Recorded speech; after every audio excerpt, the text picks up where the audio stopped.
Thanks very much. Good afternoon, everybody. Welcome to this Pearson Edexcel Summer 2021 update for Edexcel A Politics teachers.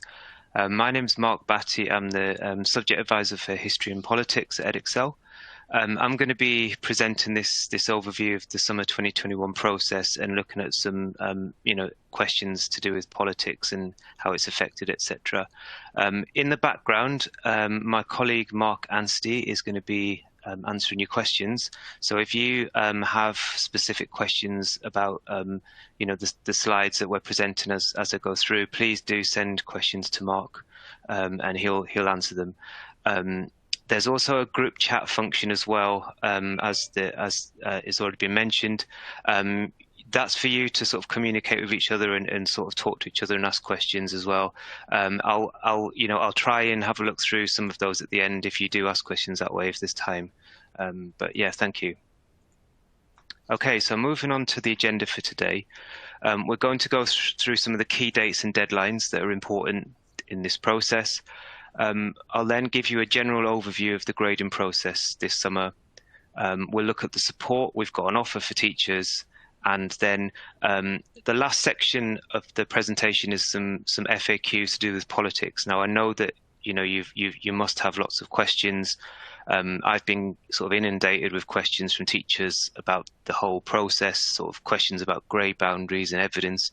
So I've tried to sort of collate those into some general FAQs that I think will hopefully you'll find useful, and it will address some of your questions. So if you've got questions about things like grade boundaries and evidence, hopefully that should help. As I said, if there's something we haven't covered, please do ask us, and we'll try and answer more questions at the end. Okay, so just a quick overview of the kind of process that we're following this year then. So as you're aware, students will receive grades awarded in turn by teachers this year, so they're not going to be sitting formal examinations that we set. They'll only be assessed on what they've been taught, and this year there'll be no algorithm in place like what happened last year. So obviously this year teachers need to take an evidence-based approach to determining grades. And in doing so, you can draw on a range of evidence. For example, you can use the questions that we've provided on our website. You can use mock exams. In subjects which have coursework like A-level history, obviously that would be counted as evidence. Obviously, politics doesn't have coursework. And then other work completed as part of the student's course, such as essays. There might be a substantial bit of homework, as long as you can be confident that it's a student's own work or some form of in-class assessment. Exam boards have provided a lot of guidance for teachers on their websites, and we'll be going through that today to make you aware of what guidance is available and where it is. And then obviously you need to submit the grades to us by the 18th of June. And then finally, results days are a bit earlier this year, so it'll be the 10th of August for A-level and the 12th of August for GCSE. So this slide has just got an overview of some of the key dates that are sort of involved in this process. Starting at the top, we've got the Joint Council grade descriptors. They were released on the 26th of March. Now, these are the same for all awarding bodies. So, the politics grade descriptors are the same for us and AQA, the history are the same for OCR, AQA, Edexcel, etc. And they were sort of written among the awarding bodies in sort of consultation and sort of collaboration with the Joint Council, who sort of oversaw that process. So you can actually find the descriptors on their website as well, and we'll talk a bit more about those later on. On the 31st of March, we released the additional assessment materials, which basically are padlocked packs of question papers from past papers, mark schemes, and where appropriate sample papers. On the 19th of April, we released grading exemplification materials to sort of exemplify those grade descriptors. And we released the additional materials like a student-facing version, so that's without mark schemes, basically.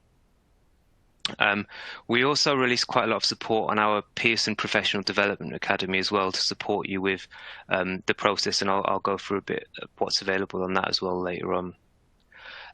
This week there was a quite an important deadline for private candidates. It was the entry deadline for private candidates.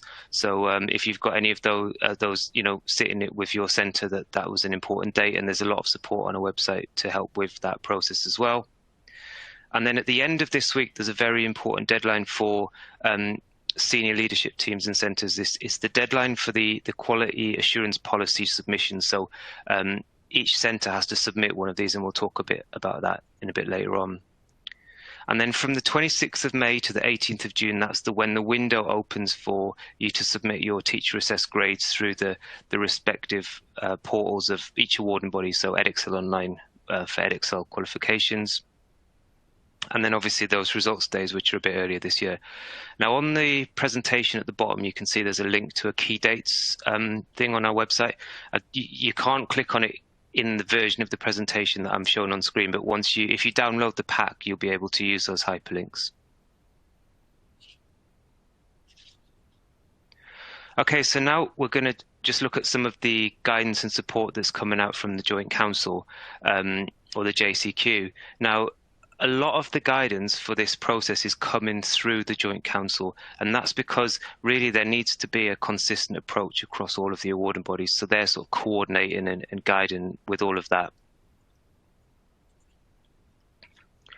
So on the 26th of March, a very important document was released on the Joint Council's website, and it's called the Guidance on Determining Grades. And as you can see, there's a link to that in the PowerPoint today. Now, this really is your main reference guide for UK centres, which you need to follow to help you with your grading process this summer. So it's a very big, detailed document, lots of pages, but it's really important that you download and read that because, if you've got questions or you need guidance on the process, that it generally is very helpful in sort of explaining, what needs to be done. The Joint Council's website also has lots of other very useful documents and resources, and we'll go through some of those a bit later on, but some of them are highlighted here. There's an assessment record sheet. So this is an editable document that you can download and you can amend it to make it sort of relevant or work for your subject. And that's a sheet that you can use to record your students' marks and grades and write comments, which will sort of help you with your evidence recording, basically. There's a head of department checklist. There's the grade descriptors that we talked about for each subject. They're in a big document, so there's just A-level grade descriptors and GCSE grade descriptors, and every subject's in there. Now, we've obviously shared this Joint Council document on our website as well, and we've also provided a top 10 important things to note PDF as well, which has links to the document throughout. Just because it's such a big document, we've sort of pulled out the top 10 things that we think are really important from it. So there's a link to that as well in this presentation. Now, the following slides that we're going to go through sort of relate to the key aspects of this grading process that are included within the Joint Council guidance document. So first of all, we're going to talk a little bit about the quality assurance process. Now, this diagram is a bit complicated. It's sort of designed to summarize the approach to quality assurance, but I think the best way to approach this is to just look at the three boxes along the bottom, because essentially it's a three-stage process. And this is what we're referring to here is the centre's quality assurance process, and coming up this week is the deadline for the submission of this policy, this centre policy and summary form, which your centre needs to submit. And that's stage one of the process, basically. And once, basically, there's a pro forma for this policy on the Joint Council's website and guidance as well on how to complete it. And it needs to be completed by your senior leadership team and signed off by the head and submitted to awarding bodies. Now, they only need to submit one form for your centre, and the Joint Council have divided up the responsibility for checking those according to your centre numbers. So Edexcel Pearson have got a certain range of centres, then AQA have got a certain range, OCR, etc. But you'll submit them through the various portals, so Edexcel Online if you've been allocated to Pearson Edexcel. Now, once those policies have been submitted to exam boards, we will then check them just to see that they're broadly in line with what we expect, and to look at through your how your centres have said that you're going to quality issue your grading process, and then we'll move on to stage 2 of that QA process, where virtual centre visits will be conducted, where it's felt that centres need more support basically and guidance with their QA process. So that'll sort of, if there are any concerns or practices that we don't feel are in line with the official guidance, then that there'll be a meeting held with the SLT to discuss that and to provide advice on how to proceed. And then you in your centres will then submit your teacher assessed grades, and the deadline for that is on the screen at the top. It's the 18th of June. And then we move into the third stage of the QA process. Now, there's not a lot of information on this diagram, because when this presentation was written, we didn't really have much information, but we have since got a little bit more information from Ofqual. I'm sure you've all seen that there was a blog they put on their website last week, and I think they tweeted a link to it as well yesterday, with a bit more of a formal structure to it. But essentially, stage 3 of the QA process will involve every centre being asked to provide samples of student work. Now, for A-level centres, the minimum requirement will be 1 A-level subject of at least 5 students. If you're in a centre that does GCSE, it will be 2 GCSE subjects of at least 5 students, and one of those subjects is likely to be English or maths. Now, the exam boards will decide on which subjects and which students that we want to see the samples of evidence for, and we'll let you know in the week beginning the 21st of June, and then you'll have 48 hours to submit the evidence to us. Presumably it will be submitted through the portal, Edexcel Online. And then obviously if we have any concerns about that evidence, we can ask for more evidence, and we may ask centres to reconsider grades.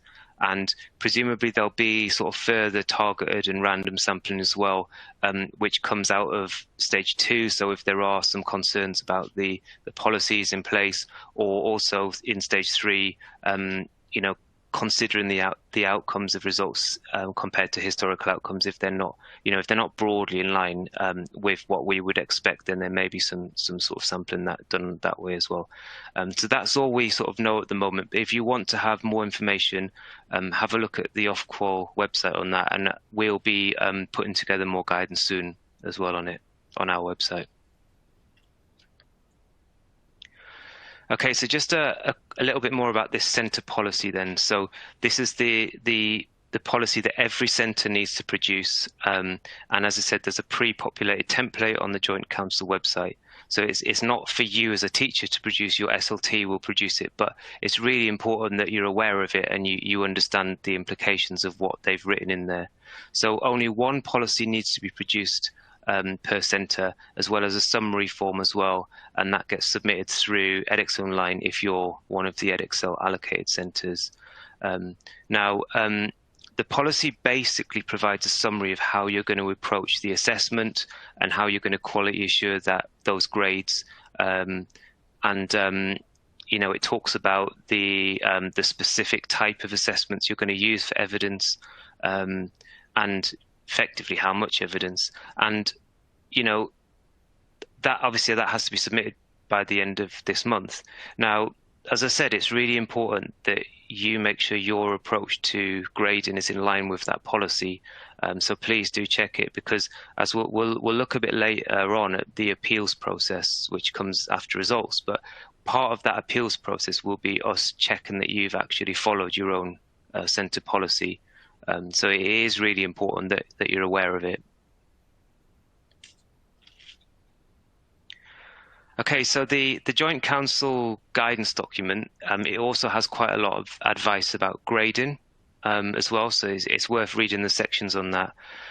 The important thing here is that you're only assessing students on what they've been taught, and that you need to make sure that your students have the opportunity to show the full breadth of their knowledge and understanding in each subject based on only what they've been taught.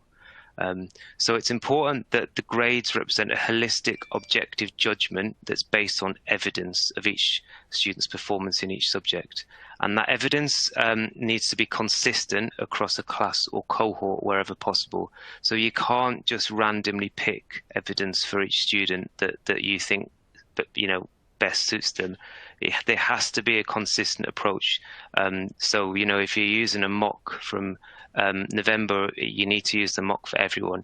Now, there is a sort of caveat to that you don't have to use the evidence for everyone if there are valid reasons why not. So say, for example, a student misses a test for whatever reason, like illness.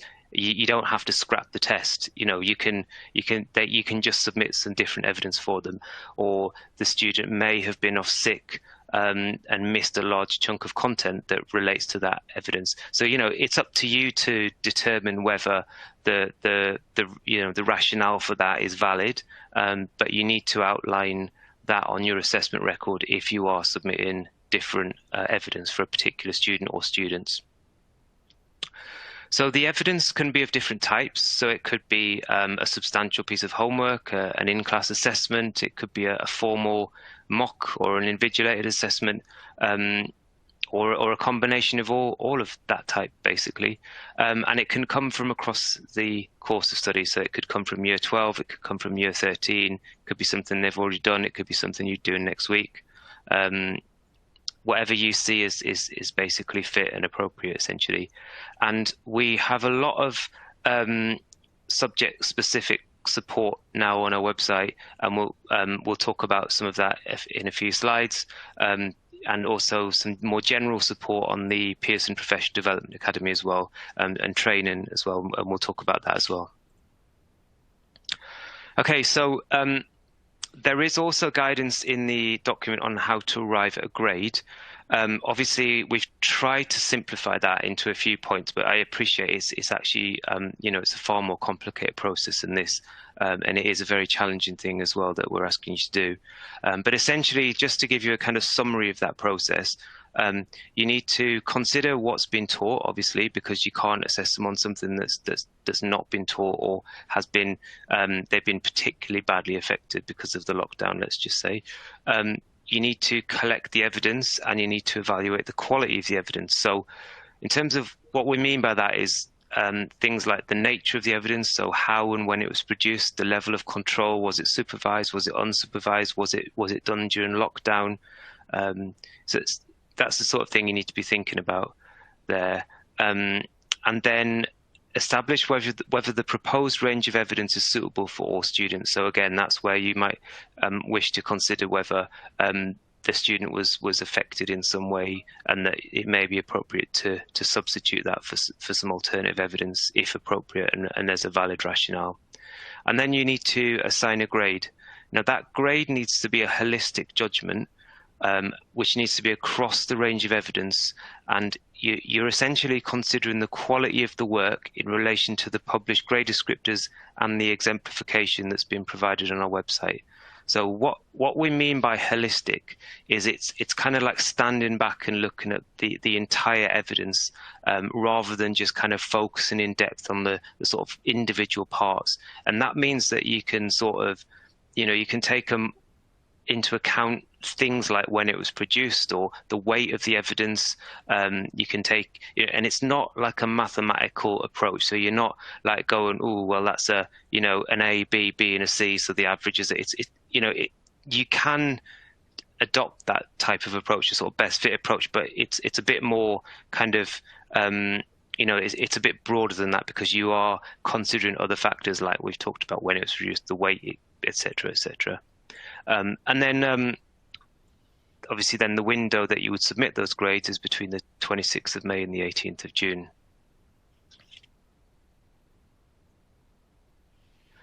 Okay, so we've produced grade descriptors on our website. As I mentioned, they were produced through the Joint Council, so they're the same for all boards for politics, basically. These grade descriptors describe mid-grade performance, so that's the middle of each of the key grades. And for A-level, they exist for A, C, and E, and there are also characteristics of performance at the AB borderline included. For AS, it's only for A, C, and E. Obviously, these are generic slides, so if anyone does do GCSE, like GCSE history, the grades there are 8, 6, 5, 4, and 2. Now, the versions of these documents on our website are the original versions which were sent through from the Joint Council, and they don't contain A star, D for A level, grade 9, etc. for GCSE. Now, if you look at the Joint Council versions of these documents, they do actually include, they're quite general statements. So, you know, if you've met all of these requirements comfortably, then it's an A star sort of thing. But it's worth looking out for them, because I have had a few queries from teachers asking if it's even possible to give an A star, but it is obviously. So have a look at the later versions which are on the Joint Council website if you want to access those A stars and etc. Apparently, you know, we are going to update our documents soon. It's just everyone's been really busy because there's so much support and guidance coming out and stuff like that, and the assessment team are kind of really busy. But it's just so you're aware of it, we're just letting you know about that. The other materials that are there to help with that grading process is this grading exemplification. So they've been produced for every specification. So obviously there's one for politics, A level AS. They have examples of scripts at each of the grades, and they have sort of examiner comments which sort of discuss the qualities of those scripts in relation to the published grade descriptors. So the idea is that you're using the grade descriptors and the exemplification to help make your judgments about the quality of the work and to help with your grading.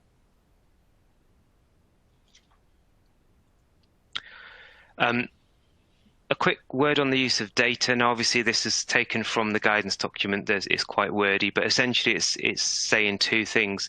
The first thing it's saying is that, you know, we know that most schools use some sort of tracking system that provides sort of working at grades and target grades for students.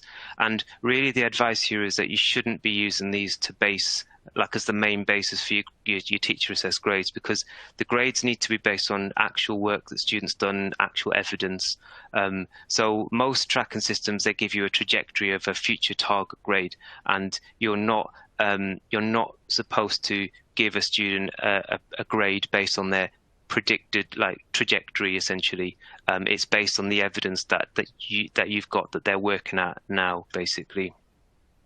The second bit of the slide is referring to historical data. So historical data on your own performance. So how many A stars you get every year, you know, A stars, A's, B's, etc.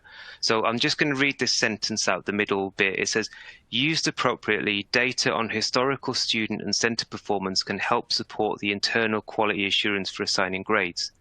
The purpose of reviewing data on past performance is not to attempt to determine a student or centre's outcomes this summer, but as one source of evidence from examination series which operate as normal, so that's the Summer 19 series, that can inform teachers' professional judgments on the level of attainment achieved by their students. So essentially what this is saying is that we recommend that you do look at historical data and consider it when for a normal exam series, so not last summer, when considering the outcomes for this summer. Just to make sure that, you know, your outcomes are sort of broadly in line with it, that it's a reasonable expectation for your centre. Obviously, we know that there can be variations in outcomes year on year, depending on the sort of the nature of the cohort and how able they are. But it's just something that you need to reflect on as part of your quality assurance process. And then at the bottom, it says that centres should be aware of the distribution of grades awarded to students in previous June series. However, grading judgment should not be driven by this data. Historical grade data should only be considered after grading judgments have been made. So what this is saying is what you shouldn't be doing is saying, well, you know, every year we usually get 2 A stars, 10 A's, so that means we can only have 2 A stars and 10 A's this year, right? Which kids are we going to give the A star to? Let's put them in a rank order and decide. That's not what you should be doing. What you should be doing is, you know, grading students based on the quality of the evidence using the grade descriptors and the exemplification, and then reflecting on that and considering your historical outcomes in relation to that, and asking yourselves as part of your quality assurance process whether that's realistic and expected based on the evidence and the ability of the students in your cohort, basically.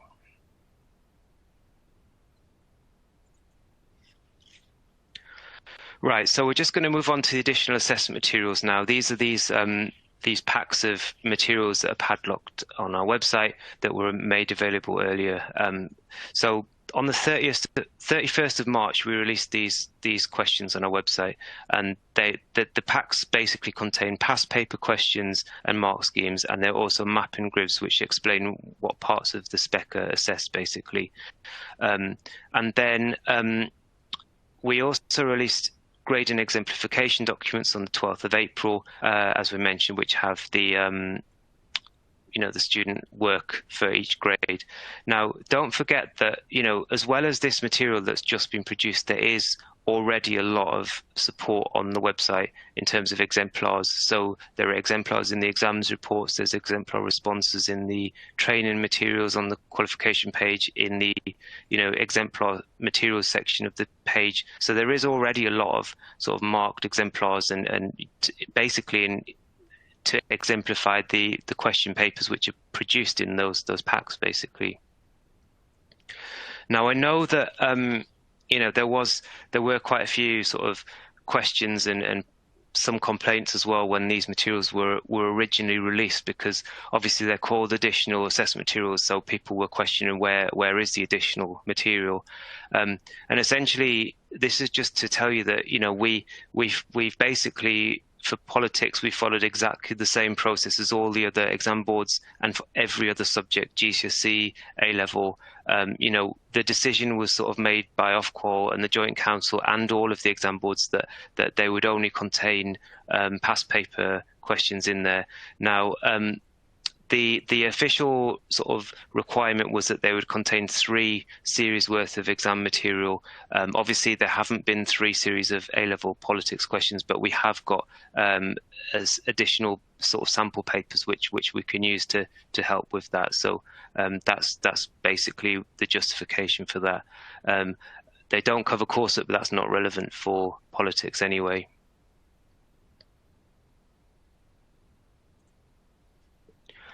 And there's also guidance in that JCQ about special requirements, special needs, etc. So basically, just a quick word on that. If you've got a student who has special requirements, the advice here is to submit an online application with the examinations officer through the examination officer with our special requirements team, as you would normally do in a normal exam year. And that's just to formalise the arrangements that you have in place for the students' assessments that are taking place, to make sure it's consistent with the Equality Act of 2010. You may also be aware that we produce modified question papers for students. So an example of that might be a kind of a visually sort of enlarged question paper or source, and we do have already on our website in the past paper section modified papers where they've been requested for in a series. But if you if you're using those additional assessment materials and you think that you need an enlarged version or some sort of modification to that, then please just again contact our the team that does that through the normal process through your exams officer, and we will they'll help you and try and provide materials in that way. And then the last part of the guidance that we want to refer you to is the sort of appeals process, which sort of obviously happens at the end. So the aim of this whole process is to ensure that, on results day, your students are issued with fair and consistent grades that have been objectively reached. And hopefully, your students are pleased with those results, and they feel that they're a fair reflection of the work that they've carried out and the efforts they've made. Now, in that process where you're grading evidence and stuff, it's really important that you share information with students about the evidence that's being used to determine their grades. You can give them sort of information about what will count as evidence and the sort of marks for tests and things like that. What you can't do though is tell them what grade they're going to get, basically. So stay clear of sort of talk about grades. Now on results day, if they're not happy with that grade, then they're able to appeal. So the first stage of that would be to ask you to, as your centre, obviously, to check whether there's been some sort of administrative error or procedural error. And if you look at that and you find that there has been an error, then you can submit a revised grade and a rationale for us to consider. And then if we agree with that, we'll issue the revised grade. If you don't think that there's been an error and you're happy with the grade submitted, then the student can still ask you then to appeal to us on their behalf, and then you'll submit that appeal to us and you'll provide the evidence on which the grade has been based, the judgment, and we'll consider whether, in our view, that's a fair reflection of the process. If we judge that it isn't, then we'll determine the grade that evidence submitted would support. So at that point, we'll also check things like whether you'd followed your own quality assurance processes. This is why it's really important that you're aware of the approach taken by your centre in that regard. I'm sure most of you are, but just to be clear on that. So yeah, we've got a section on our website we'll look at in a bit, which will have lots of guidance on appeals as well, because I'm sure that there'll be lots of you'll need lots of support with that. Okay, so moving on, we're going to now look at some of the support we've got in place to help you keep you informed with the process. So the first thing I want to talk about is this new sort of mini site that you can access through our website. It's called the Pearson Professional Development Academy. And basically, this is a new site where you can access training, guidance, you can watch videos, etc. And at the moment, it's being populated with, all sorts of stuff to help you through this summer 2021 process. Mark has just posted a link to it in the group chat on screen. So basically, as you can see, there are some sort of screenshots there on there, so you can see there's live training, there are resources, there's advice about appeals, there are checklists, guides, videos, lots of support on there to help you with this process. So it's really worth having a look at that as well. If you want to find it from our website, the easiest place to go is just go to the main qualifications.pearson.com and then look for the big banner that says Summer 21 support, and there's just a link right almost at the top of that in there. So yeah, we're going to be adding to all of this support as well, sort of adding videos and training throughout the summer as well. So just keep checking on that. You can also sign up on there as well so when there's a new training event announced, you'll get a notification.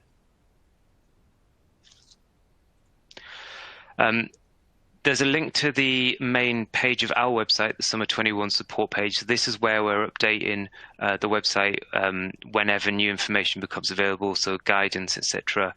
So that's an important page to check.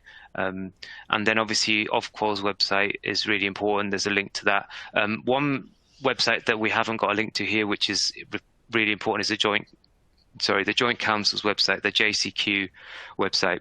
So when you go to their website, at the top of their screen, there's an option that says Summer 2021. Just hit that, and then there's a ton of guidance and documents and really important sort of information that you can use to help you with this summer.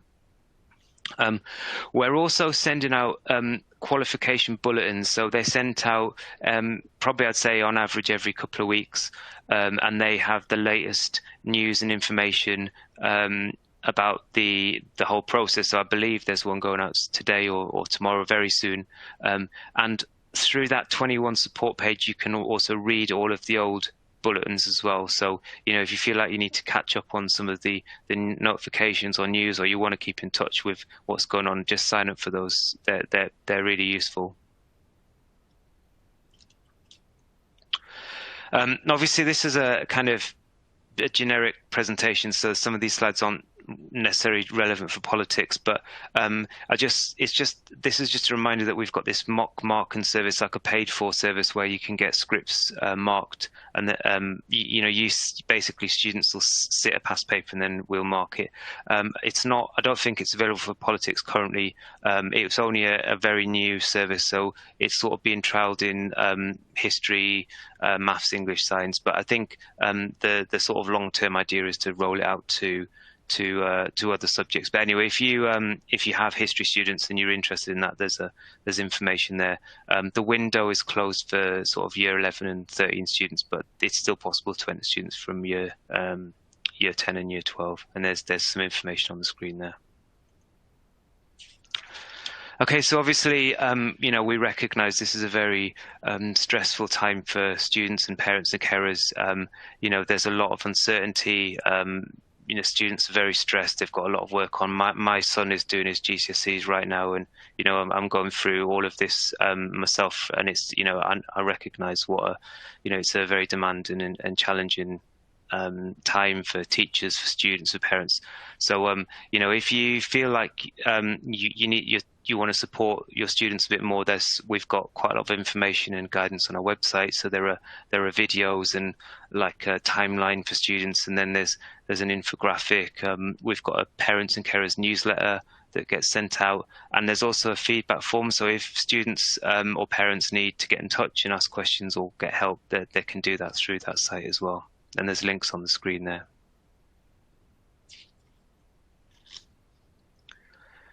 Right, so that's the end of the sort of general overview and the sort of guidance and stuff. So I hope you found that bit useful. We're now just going to start moving on to some of the FAQs that I've written.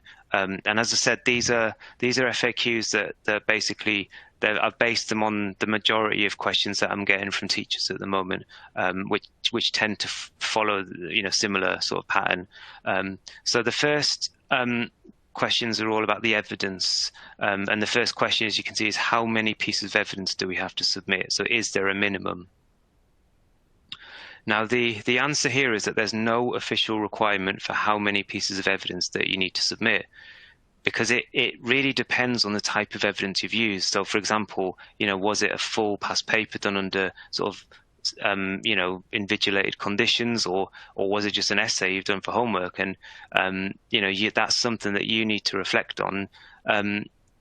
What we would say is, though, for guidance, you should consider the amount of assessments that students would normally undertake in the summer exam series, and obviously try to ensure where possible that there are examples of the assessment across each of the topics that you've taught and the range of assessment objectives and question types. Now, as I said before, it's really important with this regard that you check your centre policy on teacher assessed grades to make sure that your approach is in line with that. There's a really useful document on the Joint Council's website, and it's just called Worked Examples. I've put a link to it in the presentation. Now, this document, what it does is it has various scenarios. So there's got like 7 fake students, and it's just scenarios of the evidence that's used and when it was produced and what was used and discounted and stuff. But I think it's really useful. So, if you're worried about whether the evidence that you've got is appropriate or sufficient, just have a look at the various examples in that document. I think it's a really useful document. The next question is quite similar but subtly different. Is there a minimum requirement of content that needs to have been taught to submit a teacher assessed grade? So, you might not have finished teaching paper 3, for example. You might not have taught one of the papers properly, in year 12 because of the first lockdown, and your students didn't have a teacher or didn't have internet. So, again, the answer here is that there is no set requirement for the minimum amount of content that students must have been taught. It's down to the head of your centre to confirm that the students have been taught sufficient content to form the basis for a grade and progress to the next level of study. So if they feel that that is the case and they sign that off, then that's all that needs to happen. Now, obviously, there is an expectation that you continue to teach the specification for as long as possible this year. So if you haven't finished teaching paper 3, then it may be appropriate that you teach some of that content, or you may have been teaching some of that content after the previous half term before Easter.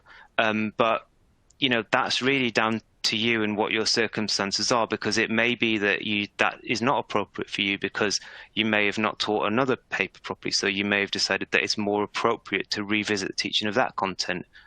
So really, we can't give you specific advice and say, you must do this. It's down to your professional judgment, what you think is best for your students, whether you think you've got enough evidence and you've taught enough content to base that evidence on, and whether your head of centre believes that the students have been taught sufficient content and they're happy to sign it off, basically.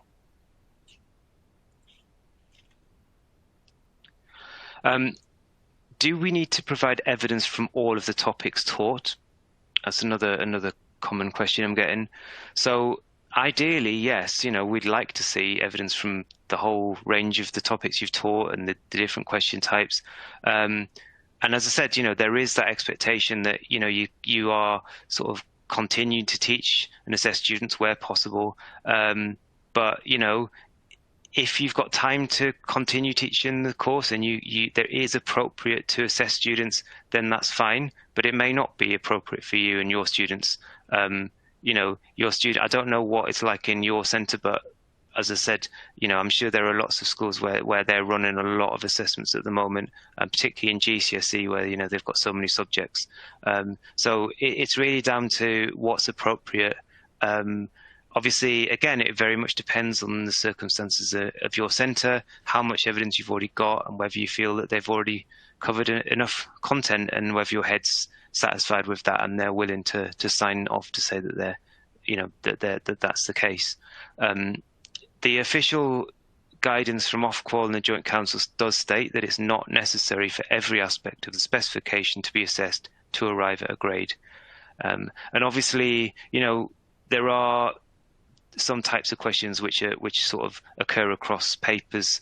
So if that is the case in politics and you think, I haven't assessed that type of question in paper 1, but I have in paper 2, then like the source or something, then that's something that you might want to think about as well.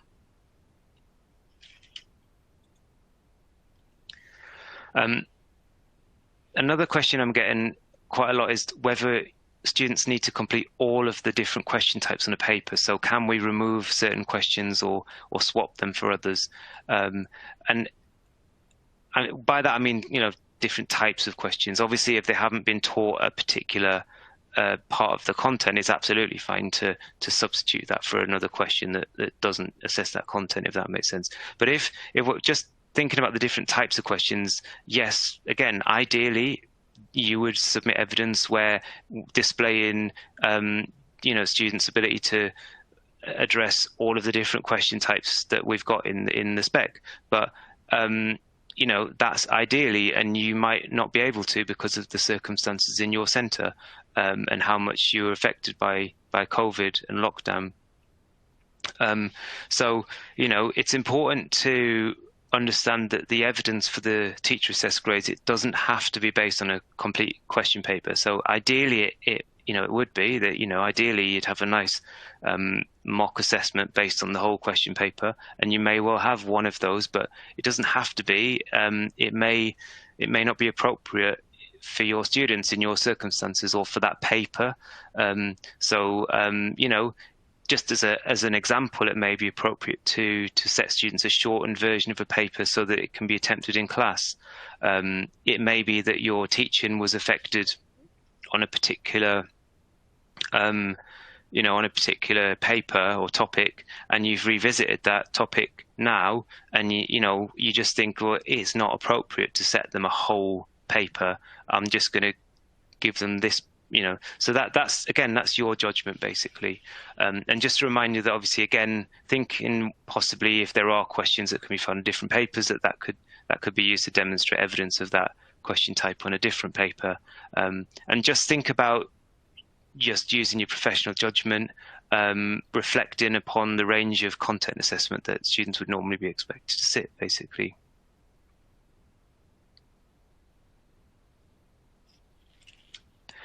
Okay, so I don't know how popular this is in politics, where you've got students doing different topics. Like you might have a US and a global group. I suspect it's not as popular as history, where we do, you get a lot of like an early modern route and a modern route.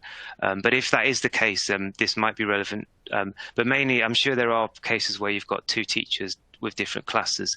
So, does all the evidence have to be the same across both classes? So ideally, yes, it should. There needs to be a consistent approach to evidence, and that needs to be consistent across the class or cohort. But obviously, it might not always be the case. So if you've got valid reasons for that, then that needs to go in your assessment record. And ideally, if they're very different, in your centre policy. So for most students, though, we expect consistency in the evidence used, and differentiate approach is not warranted.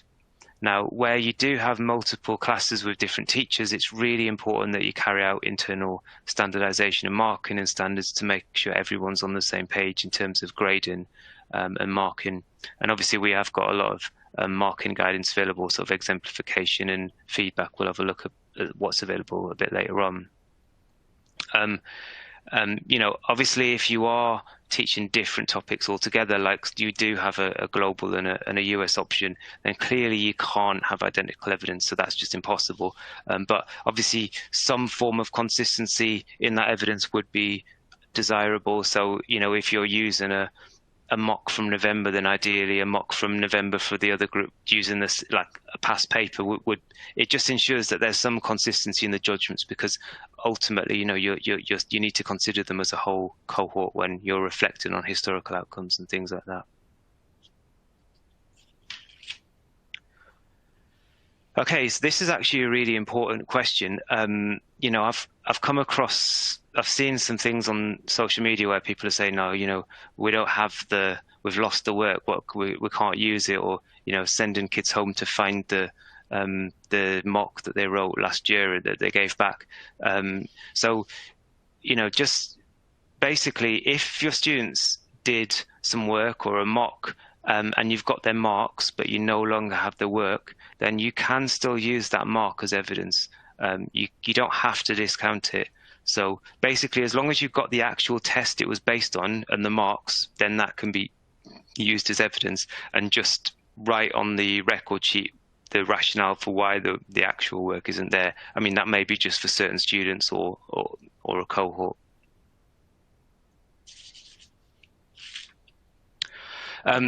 So just to move on to these additional assessment materials now, the questions that I'm getting on those, I was getting quite a lot of questions about why there was no new questions in there. I've already touched on that briefly, but just to talk about that in a little bit more detail.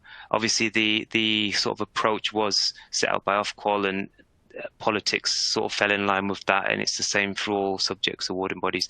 I think the main rationale for using existing materials is that basically it was felt that was the best and most consistent way to support teachers, because you're basically marking and grading this work, and it was felt that there was a lot of exemplification already out there. You'd have a lot of experience of those questions and mark schemes already. There's a lot of data relating to those materials, so grade boundaries, results plus. We know how those questions performed. If it was a difficult paper, we know it was a bit difficult. If it was a difficult question, you've got experience of that. The problem with brand new questions, apart from the fact that they take a very long time to produce, is that we've got absolutely no experience of how they perform, how students feel about them. So it could be that we launch a paper and it's really challenging, and there are problematic questions, and how do you deal with it, how do you mark it, things like that. So I think essentially that's the rationale for why they're all based on existing question papers. And just to remind you, for politics, there are 4 official papers. So there have been 2 A-level, that is 2 exam series, summer 19 and summer 20, which was delayed to November 20 as a resit paper. and then there are 2 official sample papers available. I know there are some people who missed those specimen papers, they don't know about them. So just to let you know where they are, they're on the qualification page under course materials, then teaching and learning materials, and then they're under a drop-down tab called specimen papers. So if you haven't seen them, they're on there. Okay, so what happens if your students have already done all of the past papers? What do you suggest we do? I appreciate it's a bit more complicated than this, but you know, this is just some general advice. But basically, evidence can come from throughout the taught course. So if you've already given your students all of the available past papers, then you may already have sufficient evidence. You know, if not, if you feel you need more evidence, or some of that work was done in year 12 and you think that, you know, they've improved considerably since then you may feel it's appropriate to use some of that material again. You know, it is understood that they may have seen this material previously, and it's not like one of those like a normal unseen exam where everything is like rock solid secure. The papers are actually, the questions are on the website unlocked, and that was the sort of directive that came from Ofqual to avoid a situation where some students may have seen them already and some haven't because of the fact that they are effectively in the public domain. So if you are reusing materials, you need to use your professional judgment and consider, you know, the rationale for that and whether it's appropriate, whether students will benefit from it, how long ago they actually saw them, and the context they used them, and whether you feel it's appropriate to use them again. Obviously, you don't have to use a paper in its entirety again. You can mix it up. So you could take some questions from different papers. If you're able to write your own questions, that's absolutely fine. If you know where you can find questions from third-party sources, so books, websites like Zigzag and places like that, if you've got stuff and you're happy to use it, then you could use some of that material. I don't know if anyone knows some good places, then please feel free to suggest in the group chat. I have seen a couple of people suggesting that they're going to turn the source questions into essays. So that's one idea where you could possibly generate a couple more questions. I mean, obviously they'd have to be used with a generic mark scheme that was for the essay questions, but it's something that you might possibly consider.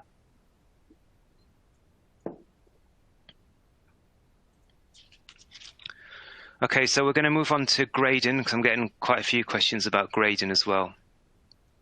So one of the questions that's been coming in early on is what's the standard this year? What standard are we using?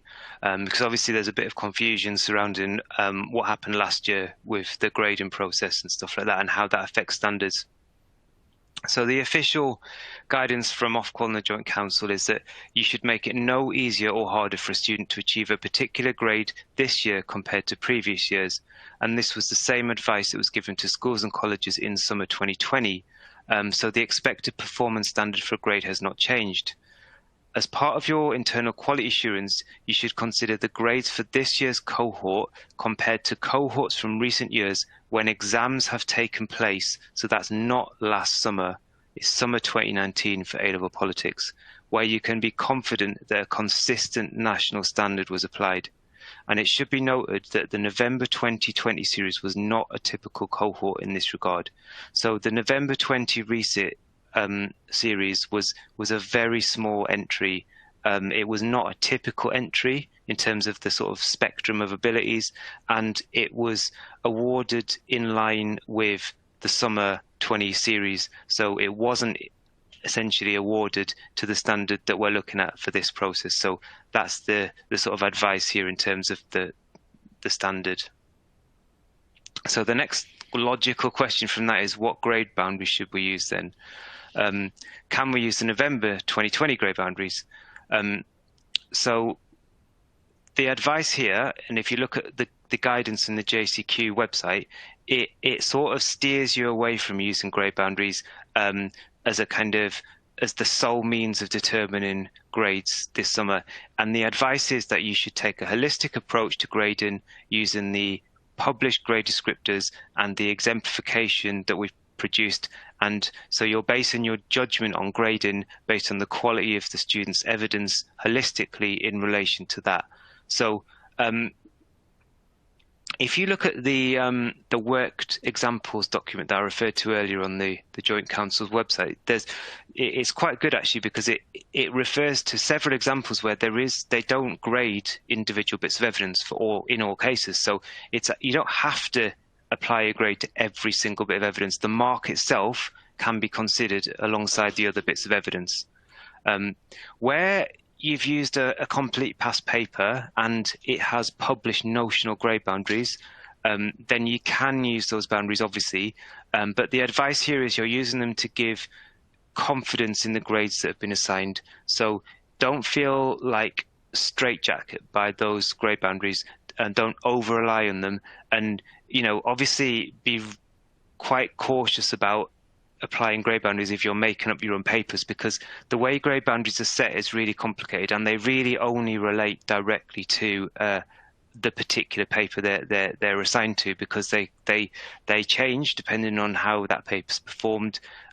They change. The examiners consider the quality of the work the students are producing, and we use sort of quite detailed statistical analysis, which sort of guides us on the relative abilities of that cohort compared to other years and things like that. So it's a very complicated process, but just be a bit careful about using grade boundaries. And obviously be very careful about using the November 20 boundaries, because of the fact that it just wasn't a typical exam series in this regard. So the consistent sort of national standard that we're applying here is the summer 19, where the exams went ahead as normal.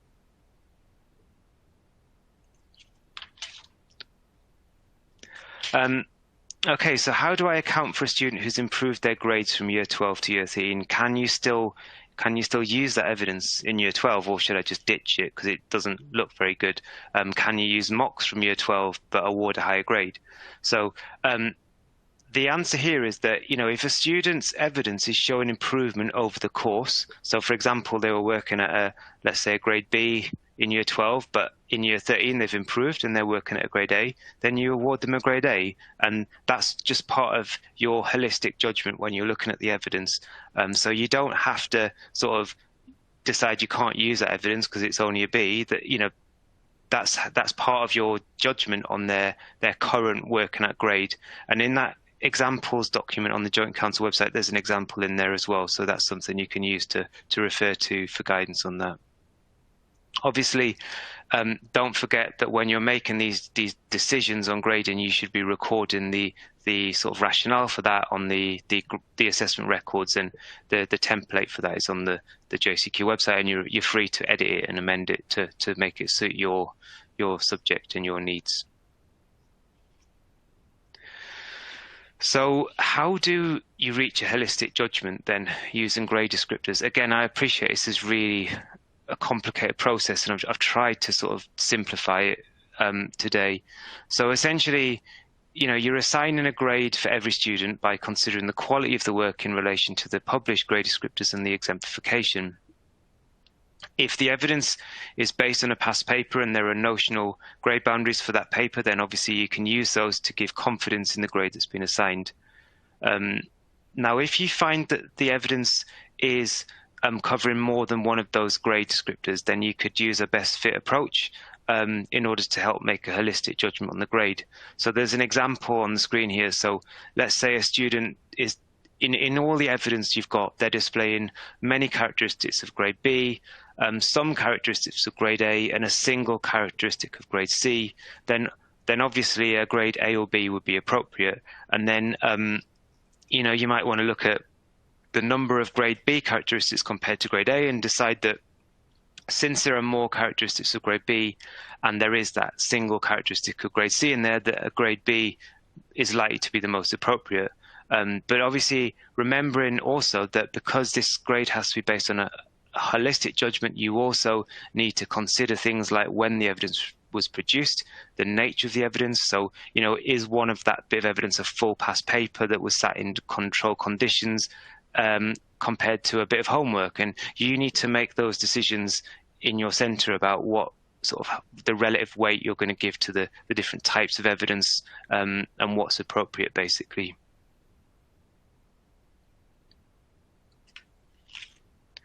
Okay, so we're coming towards the end of the presentation now. I just very quickly want to show you some where a lot of this information is on the website.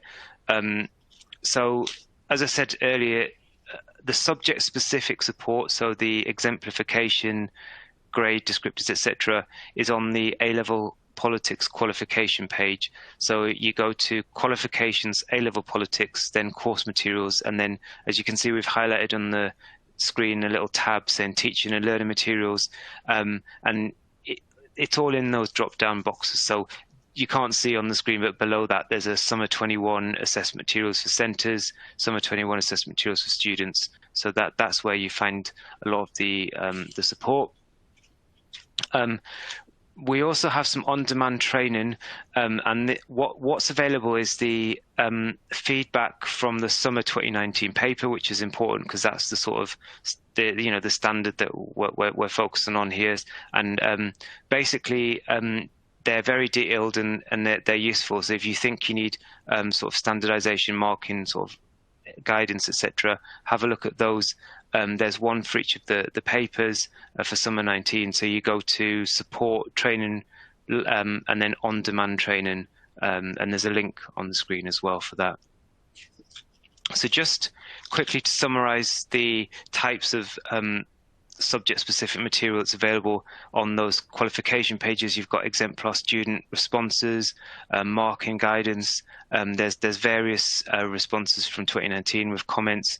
There are guides, so Getting Started has guides to assessment. There's guides on synopticity, how to approach sources. There's results plus performance data, which shows you sort of how the average student performs on the different questions from a particular series, so 2019. There's past training content. There's loads of training content on there, like the slides, exemplar scripts, stuff for US and global. And then that Summer 21 tab has things like the grade descriptors, the exemplification, mapping grids, and the additional assessment materials questions. And then obviously there's that on-demand training, which has got the feedback from Summer 2019. And then the last slide really is just a summary of the available past papers as well for A-level and AS Politics that's available. Okay, so that's the end of the presentation. I hope you found it useful, and I hope Mark's managed to answer some of your questions in the background. Okay, if we haven't managed to answer any, we'll try and get back to you after the event. But please note that you can also email me directly. If you email teachinggovernmentandpolitics@pearson.com, that goes directly to me. So I'm happy to provide advice, answer your questions. I can also send you questions to the Paul Cordy, the Chief Examiner, as well. He helps out through the Ask the Expert service. So if you need advice on the mark schemes and stuff like that, then please feel free to contact me that way as well. I'm just going through some of the questions on the group chat. I see someone's asked, where do we find grade boundaries? So just go to the qualifications.pearson.com website, and in the top right hand corner there's a search box. Just search for grade boundaries, and it literally just the first page that comes up, and then you just have to filter like A-level or Summer 2019. But again, if you have trouble finding them, please feel free to email me at teachinggovernmentpolitics@pearson.com.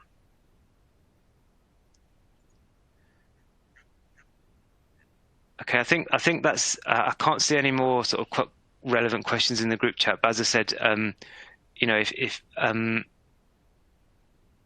so someone's just asked quickly, do we have to use source questions when pupils have seen all the source questions? I think that goes back to that slide we talked about how appropriate it is to reuse material, and you need to use your judgment about that, and you need to think about when they last used them, and if it's appropriate to use them again in a different context. So you know, as I said, we know that students will have seen these materials already. I mean, they're open on the website, so it's really down to your judgment. I mean, if they used them last week as an assessment, I'd say that's not appropriate to just use them again this week. But if it was obviously last year, then you know, but that's your judgment basically. for you to decide.